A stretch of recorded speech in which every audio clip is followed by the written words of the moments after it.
নমস্কাৰ, আমি যোৱা 13 জুলাই তাৰিখে তেজপুৰত এটি সুন্দৰকৈ দিন উদযাপন কৰিলোঁ। যিটো দিনত আমি এক্সেছভাৰ্ছ ফেচিলিটেটৰ আৰু প্ৰেক্টিশ্যনাৰসকল মিলিত হৈছিলোঁ আৰু বহু লোকক থেৰাপি প্ৰদান কৰিছিলোঁ। এই থেৰাপি ব্ৰেইনত দিয়া হয়। ব্ৰেইনৰ 32টা পইণ্টত বিভিন্ন ষ্টেটমেণ্টৰ সহায়ত এই থেৰাপি প্ৰদান কৰা হয়। এক্সেছ কনচিয়াছনেছ পাৱাৰ সম্পৰ্কে ইতিমধ্যে আপোনালোক নিশ্চয় অৱগত হৈছে।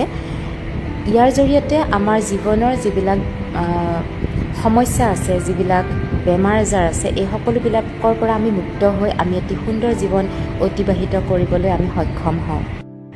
আচলতে আমাৰ দৈনন্দিন জীৱনত যিবিলাক খং, দুখ, অভিমান, টেনশ্যন আছে, এই সমস্যাৰে জৰ্জৰিত জীৱনটোত আমি সকলোবোৰৰ মাজেৰে আমি দিনটো অতিবাহিত কৰিবলগীয়া হৈ যায়।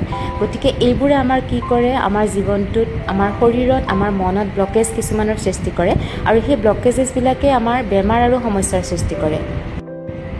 কিন্তু আটাইতকৈ ভাল খবৰটো হ'ল যে এক্সেছ কনচিয়াছনেছ পাৱাৰ্ছৰ জৰিয়তে, এই থেৰাপিৰ জৰিয়তে আমাৰ সেই ব্লকেজেছবিলাক দূৰ হয়। আমাৰ খং, ৰাগ, অভিমান, টেনশ্যনৰ জৰিয়তে আমাৰ যিমানবিলাক শৰীৰত ব্লকেজ সৃষ্টি হৈছিল, সেই ব্লকেজেছবিলাক দূৰ হ'বলৈ, ক্লিন হ'বলৈ আৰম্ভ কৰে। কেৱল সেয়াই নহয়, আমাৰ পাষ্ট লাইফত যিবিলাক আমি ভুল কৰি আহিছিলোঁ, পাষ্ট লাইফৰ কৰ্মাছবিলাকো ৰিলিজ কৰি দিবলৈ আৰম্ভ কৰে এই এক্সেছভাৰ্ছ থেৰাপিৰ জৰিয়তে।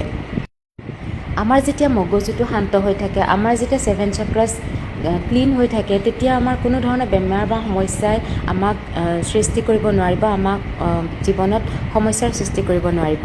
গতিকে আহক, আপুনিও এবাৰ এক্সেছভাৰ্ছ থেৰাপি এবাৰ লৈ চাওক আৰু আপোনাৰ জীৱনটো সুন্দৰ আৰু সহজ কৰি তোলক। ধন্যবাদ।